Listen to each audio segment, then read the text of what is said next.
and I want to thank Dr. Janelle for having me here today. If you guys are, do all of you know me on Facebook? Do you guys know me? No? Okay. So I'll tell a little bit of my story today, and I'll tell a little bit about my journey and my recovery, and where it's all going right now. So you'll get to know a little bit about me, and then Janelle will talk a little bit about some of what she does to help patients recovering from concussion and TBI. So let's start with some statistics. Every 13 seconds, someone in the United States will suffer from a traumatic brain injury. That number's kind of staggering. Every 13 seconds, someone will sustain a TBI, and that's just in the United States alone. He made it.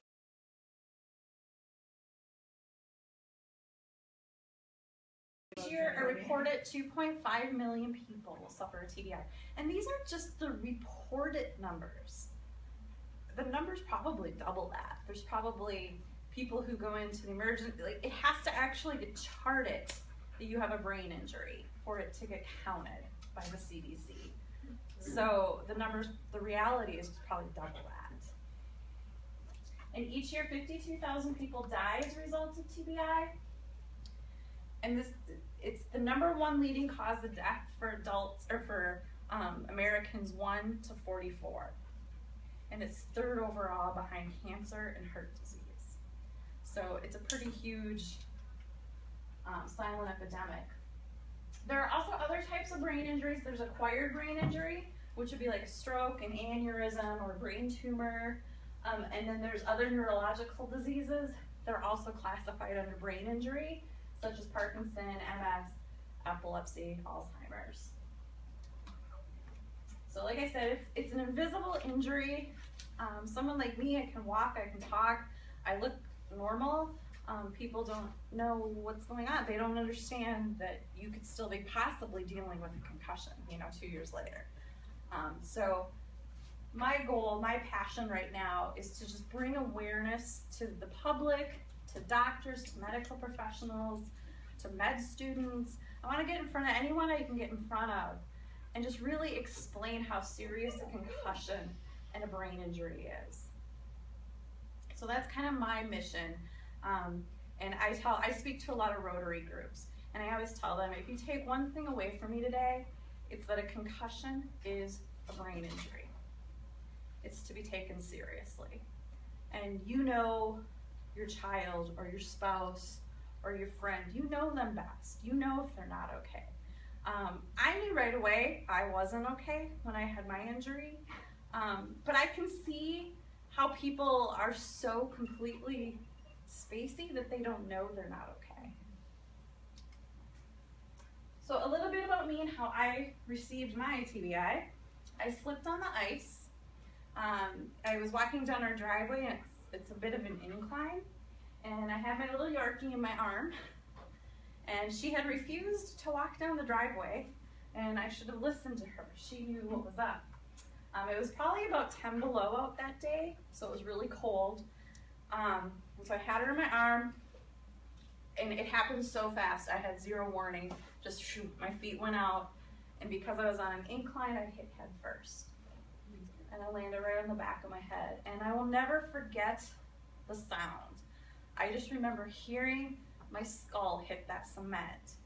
And I tell people to imagine, take an 8-pound bowling ball, hold it out here, and drop it on the cement. It's probably pretty equivalent to what my head did. So I fell on the ice. I went to the doctor within about an hour. I knew I wasn't okay, but I didn't know, like, should I go to the emergency room? What should I do? I don't know what to do.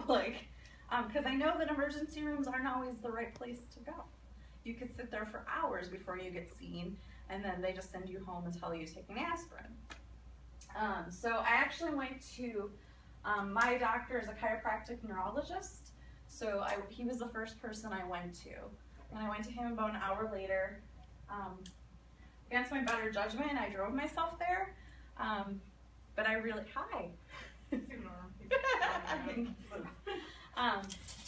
I didn't know any better than to not drive. But when I was driving, I was kind of like, I maybe shouldn't be driving. I was told I had a severe concussion. I major with, what was that? Panther, come here. Oh. I I had a severe concussion. Hey. Major whiplash. I had dislocated sternum. I had a lot of torn muscles in my neck and chest and shoulders, like this whole circle. I had a lot of torn muscles. So it was more than just my TBI. I had a lot of physical injuries on top of it. So I want to talk about some of my symptoms. And I like to talk about these because other survivors can relate and they feel like, oh yeah, I deal with that too. And people who've never dealt with it or never experienced it or never had a loved one with it, it gives them a glimpse inside what we deal with on a daily basis. So overstimulation, too many sounds, too many lights, too much of anything, too much music. In the beginning, I couldn't even stand to watch TV. It was too much for me. The lights, the sounds, the movement, I couldn't even watch TV. Like, it wasn't even enjoyable. About 6 months after my accident, I went to a going away party, and it was at like a restaurant bar type of place. And so there was TVs on all the walls, you know, they're all on different channels. And so all the different lights, because they're all flickering at a different, you know, different things going on. And then the music's playing, and then people are talking. And it was just like, oh, I gotta go home. I can't even be here. And so I told my friend who was moving, I was there for maybe an hour, and I'm like, I need to leave. And she totally understood, but then when I told the group of the friends at the table that I was leaving, like, why are you leaving already? I'm like, I can't, it's too much. And they couldn't get it. Because to them, that was normal. I mean, think of how many times you've gone out to a bar or a restaurant bar type place before your accident. It's no big deal. So it's hard to comprehend what that's like for someone. Light sensitivity. I had a lot of light. Mine was interesting because I know a lot of people can't handle light, and I have a lot more trouble with dim. If it's a really dimly lit room, my eyes can't quite focus. So when I'm in a group with a lot of survivors and they want to bring the lights down, because that's usually what's better for everybody else, it's kind of hard on me.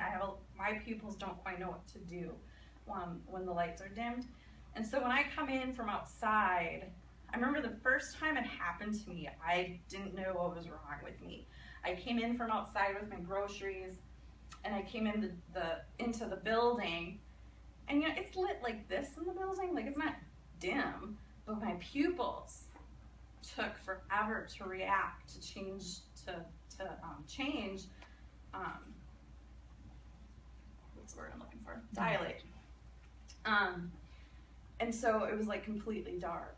And I just remember, I knew there was a handrail, so I just grabbed the handrail and like, what is wrong with me? Why can't I see right now? And it took until I got to my apartment before my pupils reacted. And I still have some trouble with that even now. It takes my pupils longer to dilate. Yes? Do you kind of have like night blindness, like sometimes when you drive, like oncoming traffic blinds you? No. I have that problem. I have more trouble with when I drive at night. If I'm in a city, like, is that a stoplight or is that a tail light? Is that a sign? Like, I don't always know what all the different lights are. So it's more confusing for me than night blindness, if that makes sense. Like, I don't get those crazy halos and stuff, which I feel very fortunate. Yeah. I know people that have that, but don't even have a TBI. Aphasia. If you don't know what aphasia is, that's where you can't come up with the word, or you like completely lose that word. A lot of stroke survivors, this is a very common symptom in stroke. I had a lot of trouble with words. It wouldn't be there. It was like gone. And one of the most frustrating things is when people are like, oh, I do that too. That happens to me all the time. No, this isn't the same. It's not even, like, I know what that's like. I've experienced that before my injury. This is so different because it's not even there. Like you know the word you're thinking of, you just can't think of it. I don't know. It's just not there.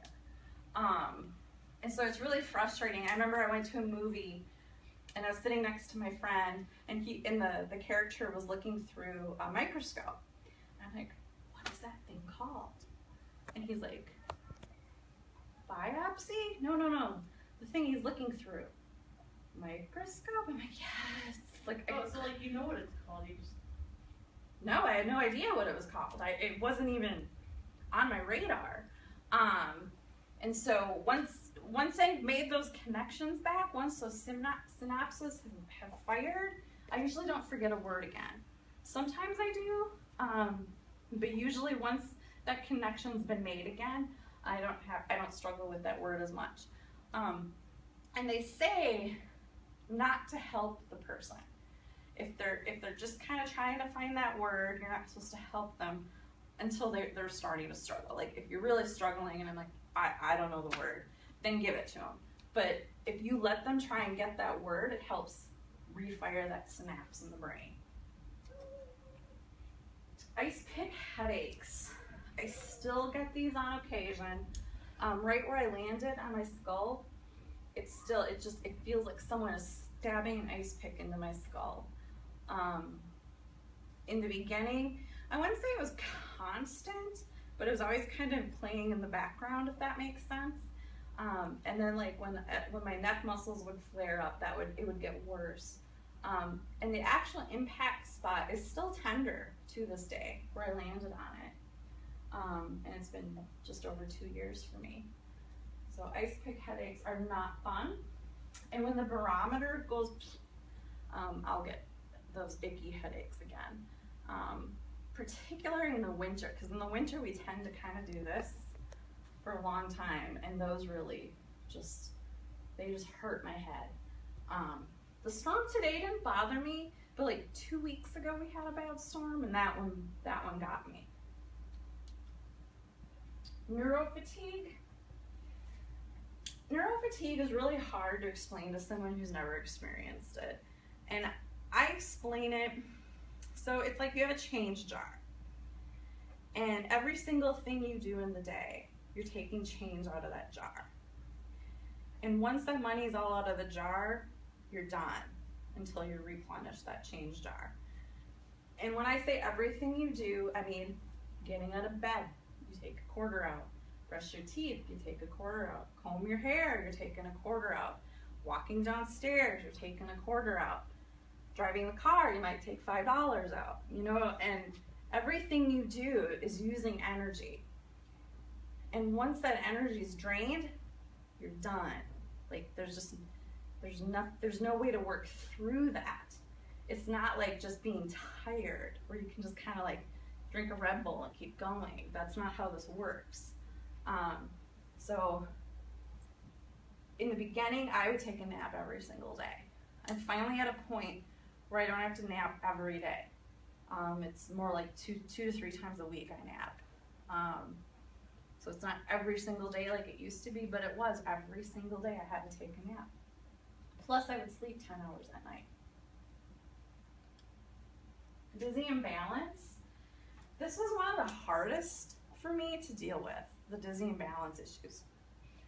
I constantly had this feeling, you know how when you get off a boat, you've been on a boat all day and you get off the boat and you still kind of feel like you're moving with the boat?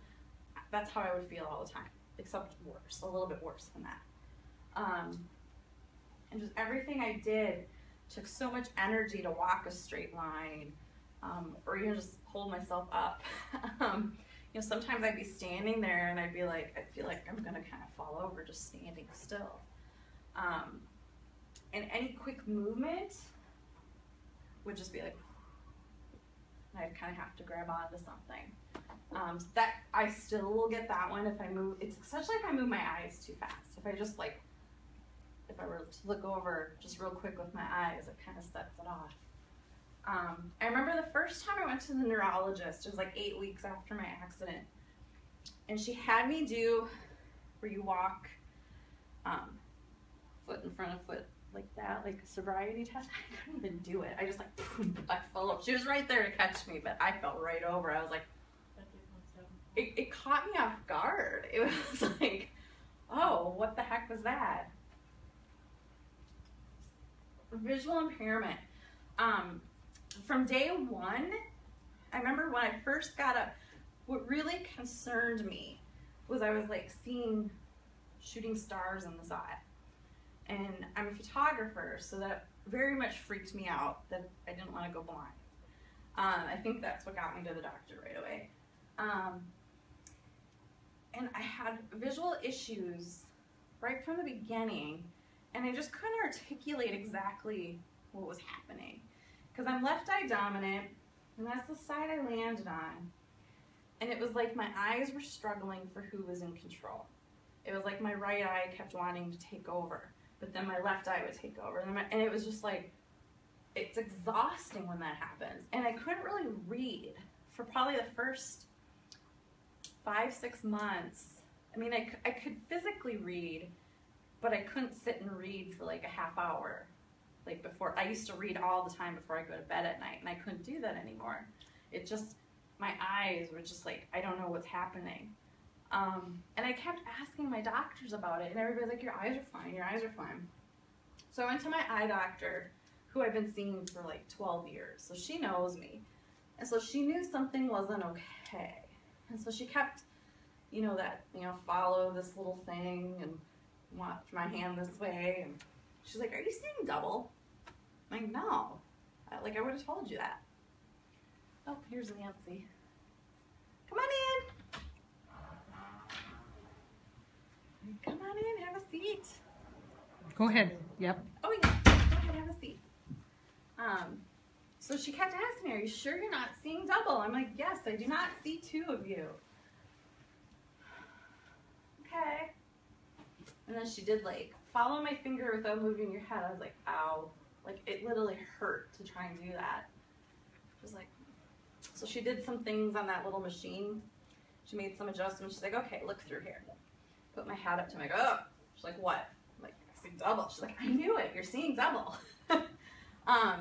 So my eyes were actually, my brain wanted to see double, and my eyes were working double time to keep me from not seeing double. Does that make sense? So my eyes were working extra hard to get the message to my brain without seeing double. And so she gave me some glasses that really help. It's mostly like when I read and work on the computer. Once I was aware of it, I do ever so slightly see double. It's just the slightest little halo. And so she got me some glasses, and that really relieved it. And she sent me to the vision therapy clinic, and they did a full assessment. And they're like, yeah, your eyes aren't working together. And I'm like, that's exactly what it feels like. And they're like, yep, your eyes. They're like, it's extremely common when you hit when anyone hits their head. It's like dropping your laptop. It jumbles up the motherboard.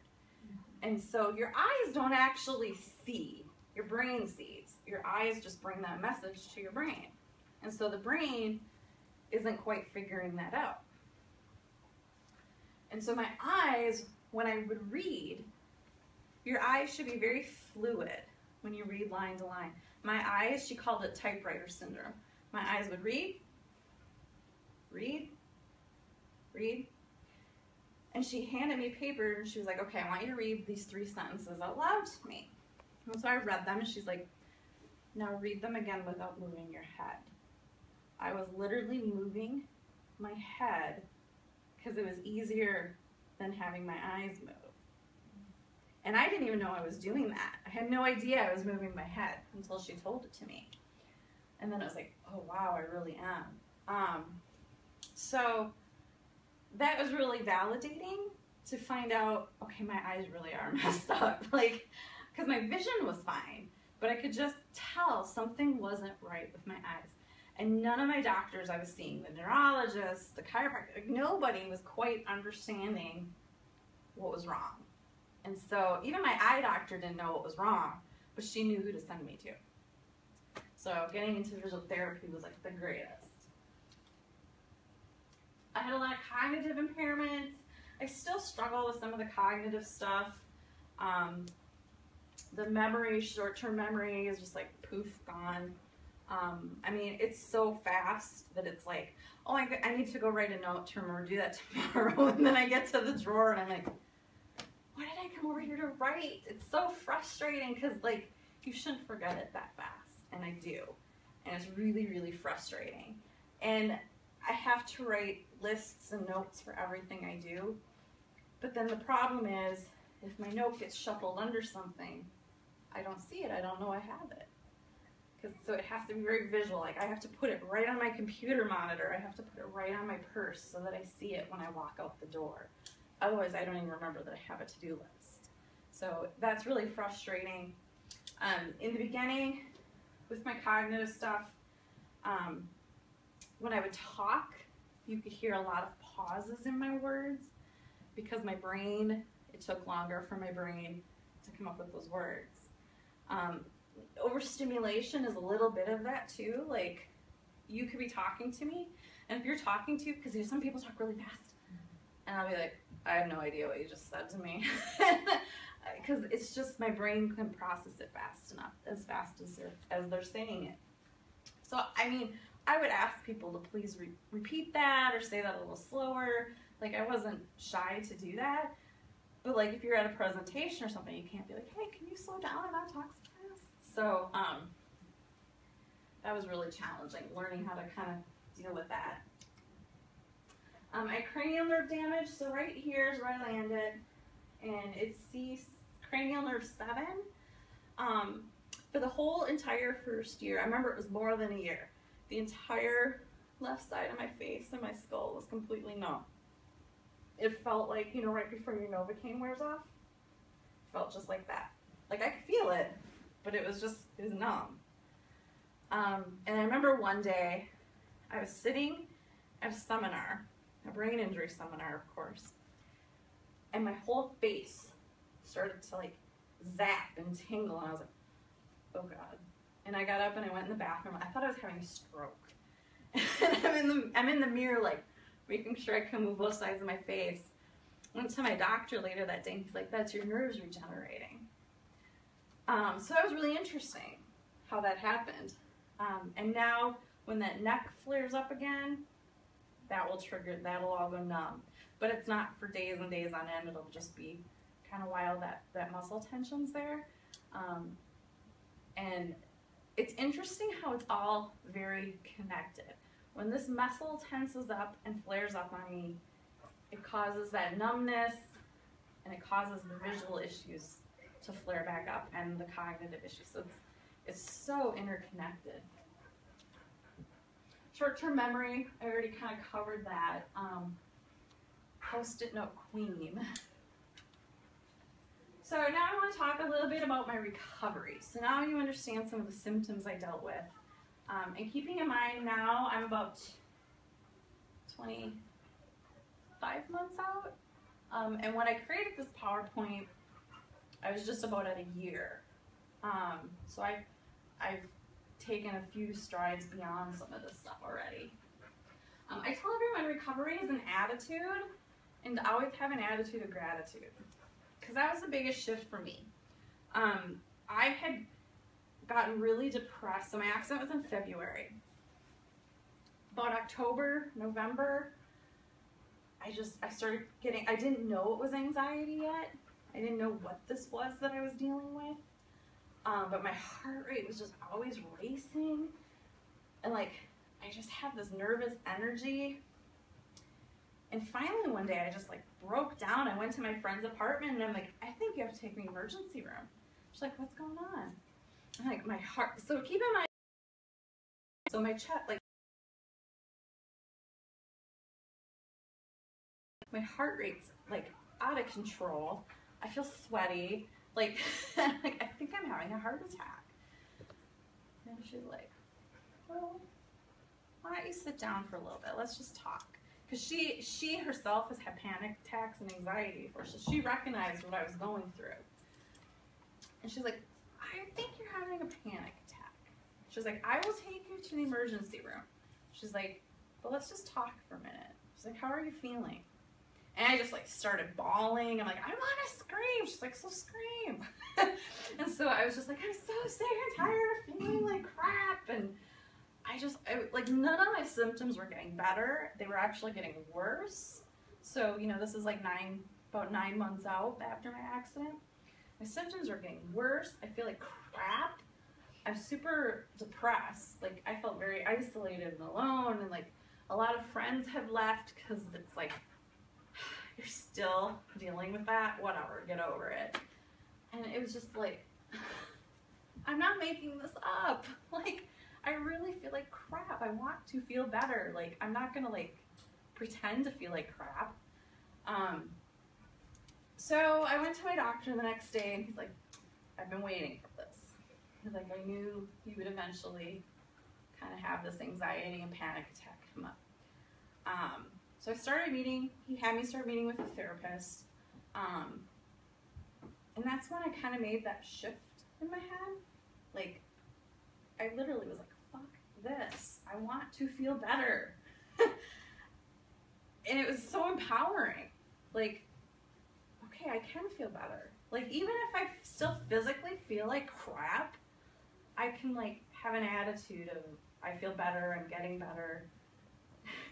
He's licking the water off your umbrella. No. So, I think recovery is like 80% attitude. So a little bit about my recovery. At the 1 year point, so like I said, I have this panic attack. And then after that panic attack, I started to feel better. Like, I finally knew what that feeling I'd been feeling right here was. It was anxiety. And until I knew that, it was frightening. But once I knew it was anxiety, well, I can control my anxiety, right? Like with my attitude. So I started writing. Writing was a huge piece of therapy for me. You know, I got stuff published on the Huffington Post, and I created a group on Facebook called the TBI Tribe. And you know, all of a sudden there's 4,200 other people in this group who all are dealing with the same thing, or they have a loved one that they're helping with this. And it's like, I tell people that early in my recovery, hi. Are you gonna steal the show? You're so lucky I won't have to. Okay. Go sit down. Yeah, you get out of my crotch. Okay. Go. Come your pants. Back over here. So what was I saying? Anyone? I was talking about the Facebook group. 4,200. Don't interrupt TBI person.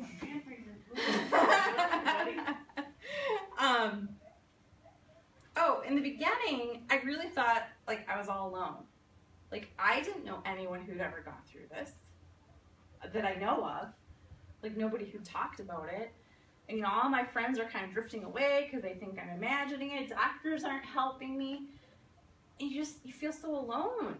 It's like, gosh, like nobody believes me. People think I'm making this up, and I feel like crap. And then I wrote my first piece on Huffington Post, and people were emailing me. Like, I mean, I got like 100 emails in a week from people saying, thank you for writing this. You put into words what I couldn't. This is exactly how I feel. And it was like, I'm not alone. And that was such a pivotal moment in my recovery, to know that I wasn't alone, to know that there's other people out there dealing with the same things I'm going through. I started doing yoga and weight training, and yoga was a really huge moment for me. I've done yoga for 20 some years. I used to do a daily practice, like 15, 20 minutes a day. And because of my dizzy imbalance, I wasn't able to do yoga, or so I thought. So I contacted my yoga instructor and asked her if she would come and work with me one-on-one to try and come up with some poses that I could do. So we came up with about 5 poses, and one of them was tree pose, and so I had to hold on to a chair because I couldn't balance on one foot. I'd fall right over. And my sternum was restricting my arm movement, so I couldn't get my arms up above here. And so we held onto the chair, and I just lifted my leg.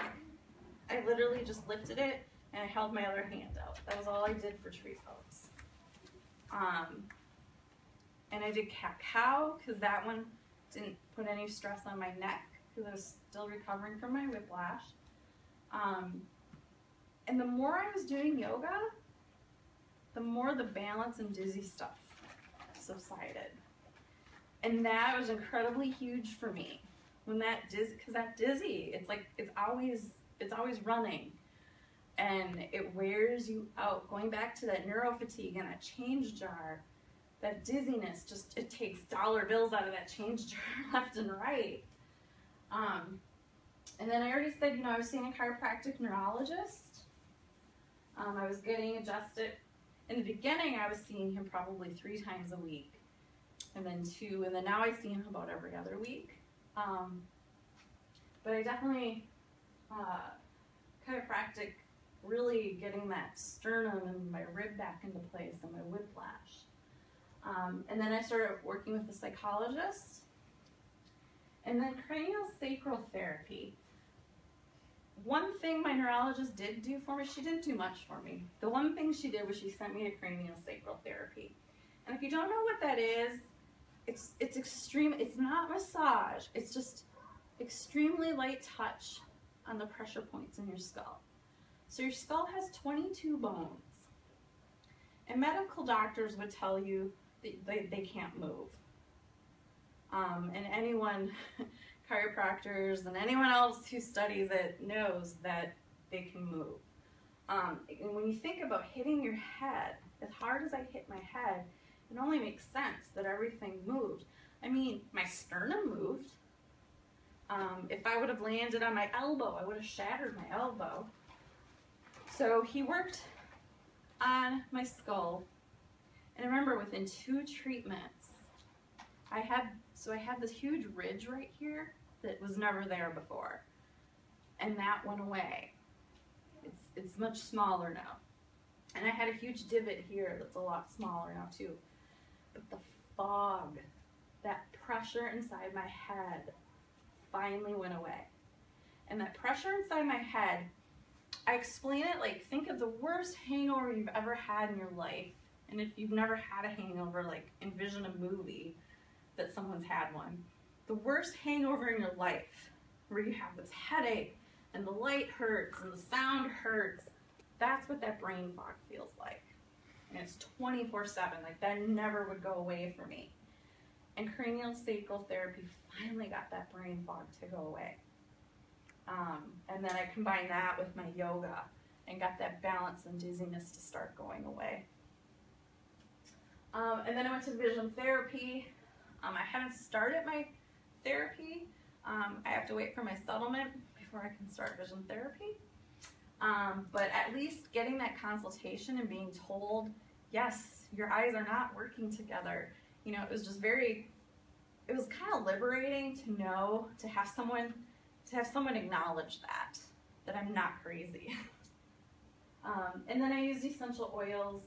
I had already been using essential oils before my accident, and so I'm very thankful that I had them when I fell. I used peppermint all the time for my headaches and my neck pain, and cedarwood I used for brain fog. I still use them all the time. So they have been very, very helpful in my recovery. So now let's talk about my journey. So as I mentioned, I started writing for Huffington Post at the 1-year mark. I wrote my very first blog piece at my 1-year mark, and I put it on my own personal blog. And honestly, that post was kind of an FU to those friends who left me. It was like, see, this is what I'm going through. I'm not making this up. And so that was kind of my motivation to write it. So I'm actually thankful for those friends that were mean and rude and walked away. So another friend suggested I submit this blog piece to the Huffington Post. And I was like, huh? Why? And she's like, I think that it would be a big deal. Whatever. So I submitted it, and within 2 hours I heard back from Ariana herself, and she said we would love to publish this.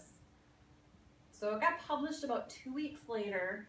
I was actually on a trip to Texas when it went live, and it was insane. I've never experienced something so crazy. It was like, it had like 200 likes when I went to my meeting. I was like, oh, that's cool. I came back from my meeting, had like 2,000 likes on it. I was like, oh, well, that's really cool. And then I was texting with my friend that night because we were watching. She's like, this is showing up all over my newsfeed. Like, she's like, people that weren't even connected to me and her, you know, like, she's like, this is blowing up my newsfeed. And it was like 5,000 likes, 10,000, 15,000, 20. It's up to like 35,000 now on the Huffington Post. But it was just like, holy cow, I'm onto something here. Like, there's other people out there with the same thing. And like I said, you know, I was getting emails and Facebook messages. And I'm like, what do I do with this? Like, so in the beginning, I vowed that I was going to respond to every single email. Then I soon realized I couldn't do that, or I would go insane. So a friend suggested I create a Facebook group because I already had Facebook groups for other things. So it was something I knew how to do. So I created a Facebook group. And within like a day, I had like 300 people in this group, which I thought was cool. And now it's up to 4,200 people. And it's just so fun to watch the group interact. Like, a new person will come in the group and be like, oh my God, that's exactly how I feel. That's what I'm going through. Oh my gosh, this is like, people can vent and know that these other people get what they're talking about. Because if they're vent to their friends are like, whatever, what time is it? You know, like, people who haven't experienced this just really have a hard time grasping what we're going through. They think we're malingering, they think we're making it up, they think we're faking it, and it's like, why on earth would I think feeling like crap? Why would I fake that? How does that benefit me? So I created the Facebook tribe, and then that March, I went to Brain Injury Awareness Day in Washington, D.C. I learned about it literally like 2 weeks before it was happening. And I was like, well, I don't have any money. And my friend's like, do a GoFundMe. I'm like, isn't that kind of weird? No, just try it. And keep in mind, I had like 300 people in my Facebook group. That was it at this time. I raised, I think it was $1,200 in like 5 days. And that's when I really knew I was doing the right thing. These people were supporting me. It was mostly people in that Facebook group. They were giving me $5, $10. Some people gave me $100. I mean, it was just unbelievable. These people, they're like, yes, go to Washington, D.C., be a voice for us. And that's when I knew that this was what I needed to be doing, what I'm doing right now. Oh, I forgot to point this out.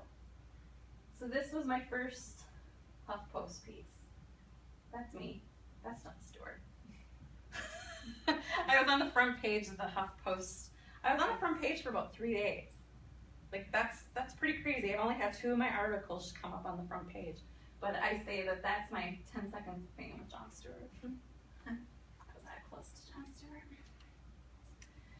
So then my HuffPost led me, so, okay, I'm getting ahead of myself. So February, I started writing on HuffPost. March, I went out to DC. June, so when I was out in DC, I met a person who does a brain injury benefit in Louisiana. So I traveled to Louisiana to support him. And right before I left, I met a woman who runs, or who moderates, I don't know what the right word is, a women's writing group. And she told me I should join the writing group. She's like, you write for HuffPost? She's like, come join us. So I started going to this group. It's like the most supportive, amazing group of women ever. And about July, I probably had 12 pieces on the Huffington Post. And Connie is her name. She's like, you know, you could make a book out of this. And I was like, yeah, whatever. And then I was watching my Sex and the City reruns, which I'd already seen like 3 times, but I didn't remember a single episode. So that's one bonus to TBI. And there's an episode, so Carrie Bradshaw writes a column for like the New York Times. And she gets approached to turn her column into a book. And that was when I finally was like, oh my God, yes, I can do this. I can turn my HuffPost pieces into a book. So I did a Kickstarter to crowdfund the money to publish my book. And I was trying to raise, I think, $2,200. And I successfully funded it in 3 hours, which is nuts. Because then I was like, now what? And I ended up raising $3,500 on Kickstarter, and then another $1,000 came in like offline. People gave me money. So I published my book, and then just this past May, it was a finalist in the Midwest Book Awards. So that was so like, I can't explain how that felt. It was like, because anybody can self-publish a book nowadays. But to have it recognized as a finalist in the Midwest Book Awards was just like, see, this is a real book. So that was incredibly exciting for me. So now I do a lot of advocacy across the country. Like I said, I've gone up to DC now 2 years in a row. This past year while I was out there, I spoke to about 10 different support groups, and I spoke at Argosy University to the psychology doctorate program. I've spoken at about 12 Rotary groups here in the cities. Rotary groups are fantastic to get in front of a large group of people and really help educate them about TBI. I've been on several radio shows. I've been a guest on some podcasts. I have my own podcast series that I started doing. It's available through iTunes. I had an article featured in Yoga Life and Yoga Today magazine. That was really exciting. When she told me it can only be 500 words, I was like, okay. Because most of my articles are like 1,000 to 1,500. But Connie helped me edit it down to 500 words. But I talked about how yoga helped me with my recovery. And then I've had guest blog posts on other blogs also. So I do everything I can do to just try and get that message out there about TBI awareness. I have a lovely friend in the UK, and she created something called healing boxes. And she approached me to create a healing box specific to TBI. So in this box, there's an ice pack, a wellness journal, an eye mask, earplugs, a meditation CD, and some tea. And I feel like I'm missing something. But you can send this to yourself, or you can send it to a loved one. It's like $49 with shipping, I think. And it comes from the UK, and everything is handmade by people in the UK that's in here. And in the UK, they have, so we have nonprofit, they have nonprofit, but then they have, it's called a SIC, S-I-C, I can't, community supported something. So all the proceeds from this go back to the community. So it's really kind of a cool like concept of how it works. We don't have anything quite like it here in the United States. So anyway, we've created this, and we're trying to kind of get that out there.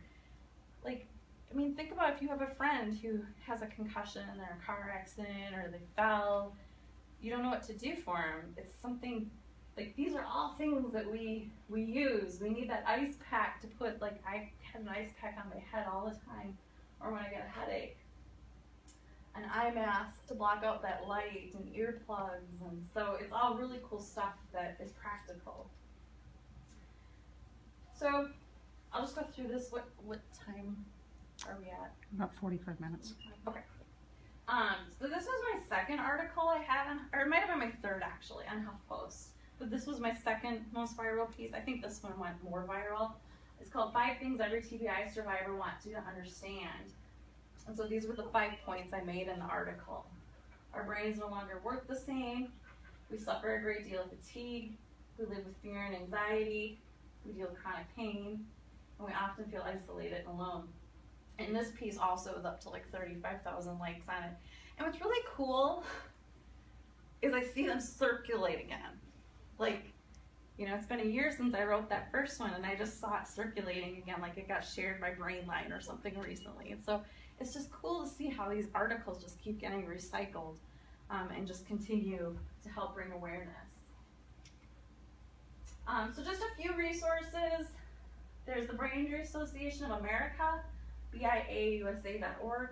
I sit on their advisory council, which is made up of survivors, and our job is to try and help the BIA become a better organization. Like, we give them a lot of feedback on their website and how someone with a brain injury can't figure out their website, so they're revamping their website. I sit on that council. Then there's the American Brain Foundation, which they're actually located here in Minneapolis. And brainline.org, that's a great site, lots and lots of articles. It's organized pretty nicely to search through that site. And then of course here in Minnesota, we have the Minnesota Brain Injury Alliance. So that's it. Any questions? So quiet. Would you say, how much would you say you got back to being normal? Like 80% of what you were, Yeah. 90%? I say I'm somewhere between like 75 to 80. Like, I'm definitely not all the way there. I still have a lot of memory. I fatigue very easily, that neurofatigue. The memory is definitely probably still the worst part of it. And I'm still recovering, like just today, my chiropractor's like, oh, your sternum's out of place again. I'm like, I thought so.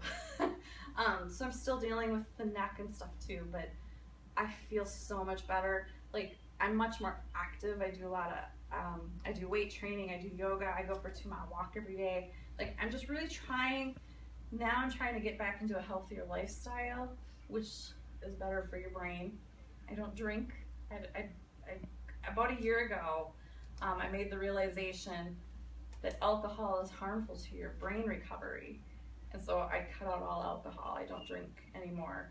And I had noticed, even if I had like half a beer, I would feel like crap the next day. And I mean, you shouldn't feel like crap from a half beer, right? So I knew that it was related with the brain injury. So I cut that out. I'm really starting to eat a lot cleaner, getting my exercise, getting good sleep. Most days I'd say I'm 75 to 80. I still have days where I feel like 50. But they're further apart now, but sometimes they hit me and I feel like I'm getting sick, and I don't realize it for a few days, like, oh, this is neurofatigue. I need to like step back and just take a break for a day. So I'm starting to understand those signs better. Thank you guys. I'm so glad you all came out. I'll turn it over to Janelle now. Okay. Oh, and I did bring copies of my book if anyone's interested to have those with for 15. Thank you. Thank you. So speaking of neural fatigue, I was thinking maybe we take a 5-minute break and go to the bathroom. Yes, drink a good water, idea. Go dark for a little bit.